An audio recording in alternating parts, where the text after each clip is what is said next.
Welcome back to Switch to Linux. This is the weekly news roundup, the privacy edition. And today we are highlighting my affiliate link for private internet access. Yeah, there was a little bit of controversy around private internet access. I was looking into things and honestly, I'm still going to trust the company for the following reasons. The issues behind the company that bought them were a long time ago under completely different management. They have open sourced literally everything, and I have not seen a compelling reason at this time to not trust them. So I'm going to continue to recommend private internet access as a affiliate link. So you can use my affiliate link there on the screen, tlm.li/PIA. You can go ahead and use that if you want to sign up for private internet access. You can connect 5 or 6 multiple devices at the same time. You can get an entire year for $40 a year, which is actually a pretty good deal. You can do 6 months for $36, so pay $3 more, get the whole year access instead. Or you can go single month to month as well. Using the affiliate links is a good way to help support the channel. It does not cost you anymore. In fact, oftentimes you get a deal for using it, and it does send a small commission to my channel to help support what I am doing over here. So let's go ahead and dive on into the news today. And in the privacy news, first, Firefox 72 is now blocking fingerprint scripts by default and rethinks notification pop-ups. Good. My lands. Like, Firefox needs to have a way to say, never, ever, ever, under any circumstance, ever show me a notification, period. I'm still waiting for that. Now, you can go into the About config and set it to do that. I've actually have noticed what I think is possibly a bug because I've turned that on all my browsers. I'm still getting notifications on some of them. So I think there's something that broke in the About config toggle buttons. Maybe that's resolved by now. I don't know. It might have been something in the transitional. But I love the fact that they're doing, by the way, this is good news in the world of privacy. Blocking fingerprinting, this means that it's going to make a very good concerted effort to block anything that's trying to track the things that will identify your browser, like your screen resolution, your OS, all the different elements that are inside of here. It also brings picture-to-picture video to Mac and Linux users, those of us on Linux, and I can say, Lord help us, let me turn that crap off. But anyway, this is good news. So Firefox is adding all these. Now, the fingerprinting has been in there for a couple versions now. It has not been toggled on. The difference is now in Firefox 72, that is turned on by default. So if you don't want that, you'll have to turn it off. I know all my browsers, I've turned that on when that has become an option. Notifications, I always turn off in the About config anyway, but now you're not going to get the annoying pop-up notifications. You're going to get things, which I think that, like, hopefully this blocks stupid sites like Reddit. Reddit needs to go rethink its life a little bit. I hate that website. Yes, I am on Reddit, by the way. It's Switch to Linux. If you want to follow the Switch to Linux video uploads over there on the Reddit, I have a user and a Reddit subreddit page. You can find that at Switch to Linux over there. So yeah, I do have that, but I hate it, especially when when I'm logging in, just doing some basic web browsing. I'm in privacy mode. You turn it on, the whole screen goes blank, and you got to answer that notification question. Reddit, go die. Really? I mean, come on, Reddit. Don't be so annoying. Hopefully Firefox fixes that problem. We'll see, though. We'll see as it starts to roll out.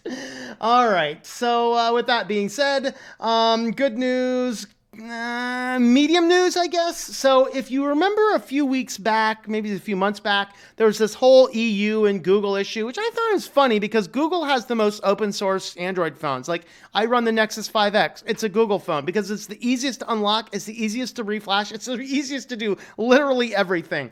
But there was still like, you're pushing Google on us all. All right, fair enough. So now, as starting in March 1st, every time a new Android device is set up, then the user has to have now four options to have as the default web search engine. DuckDuckGo tends to be the number one alternative. So basically there is a giant list of where those are at. And what you'll see is that depending on where you are, you'll have 4 options. Now you'll see that 3 options are listed in each of these.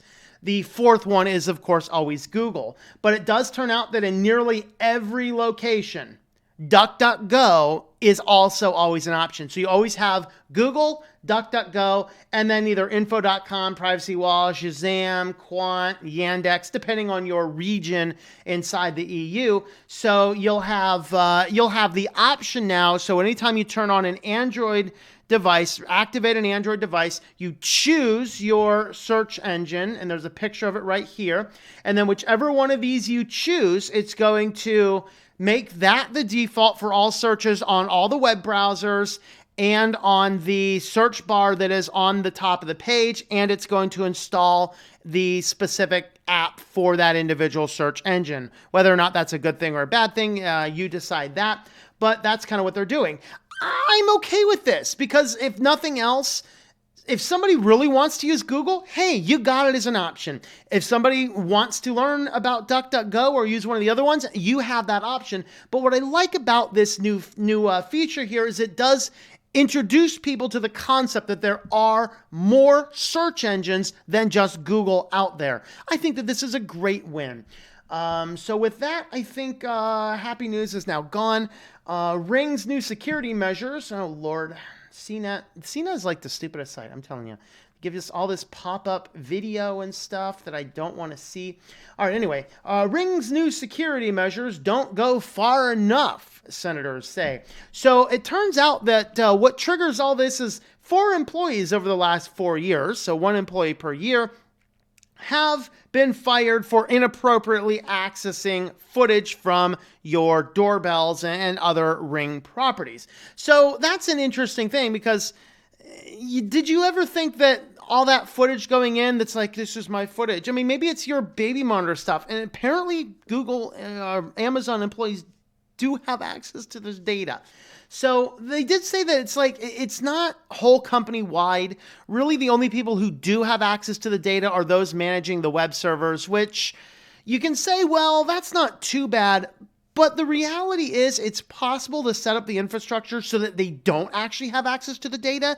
They've just chosen not to do that. For example, is it Spider Oak, I think? They are like a cloud platform, kind of like a Google replacements type platform. They cannot access anything that is in your account because it's encrypted on your device and then sent to their servers. Amazon could do the same thing, but they're choosing not to. Begs some fascinating questions. Why? Of course, that means that they're open to subpoena type stuff versus Spider Oak. Hey, yeah, you can have the encrypted data. Have fun with it. How do you unlock it? We don't know.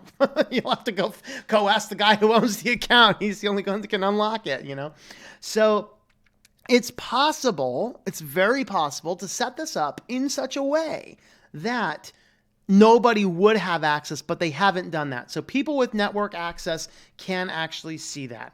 And so this is raising some questions. We're going to see in our next section the responses the Ring has done. So yes, by the way, Ring did take a 1-week break from the news. They're back. So, but now the senators are asking because, this hacker got in here and started taunting an 18-year-old girl in her home through the Ring device. This is why you don't put IoT stuff on the internet, people.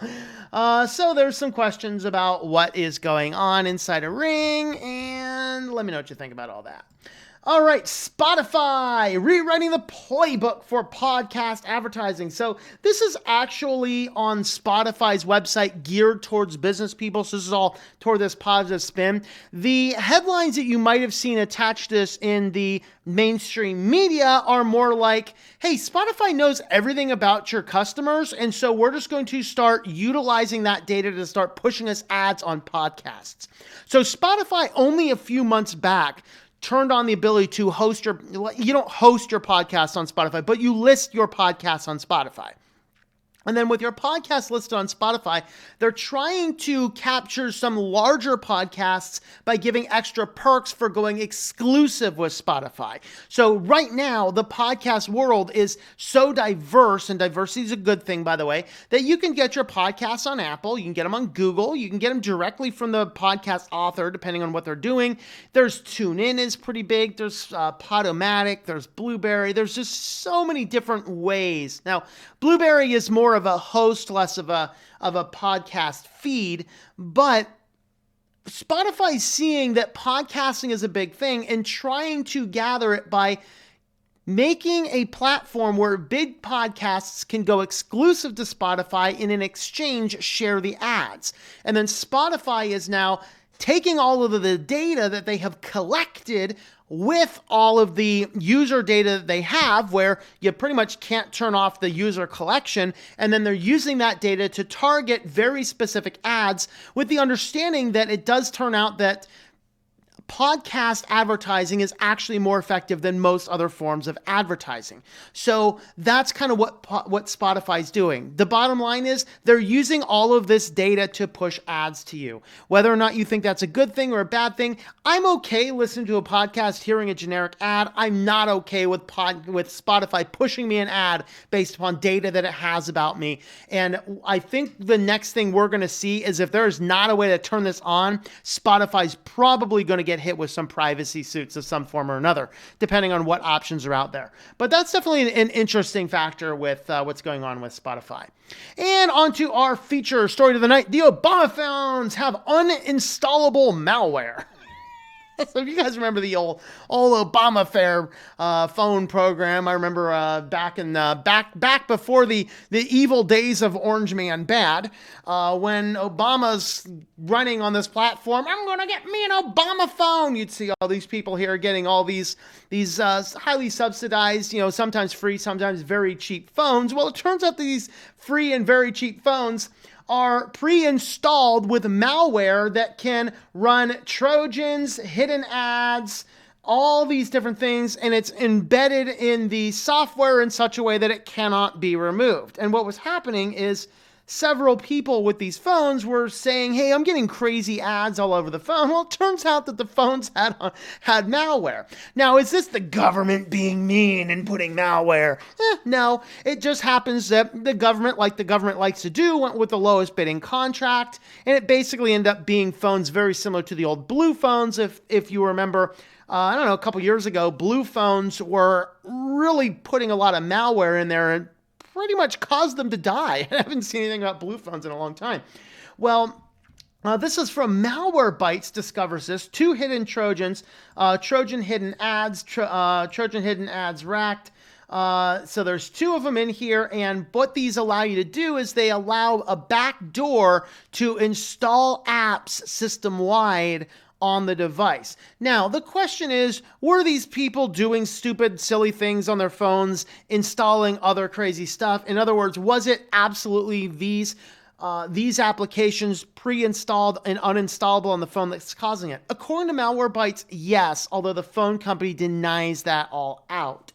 But regardless, when you get those cheap phones, they do have a lot of stuff on it. This is why I want a phone that I can wipe the ROM, unlock the bootloader, and install Lineage on, or some other custom ROM where I have a lot more control over the code.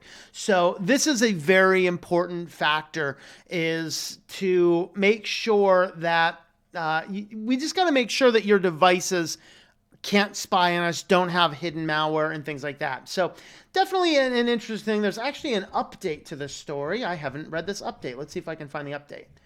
Let's see. There's a bunch of stuff here. I'm not seeing the update.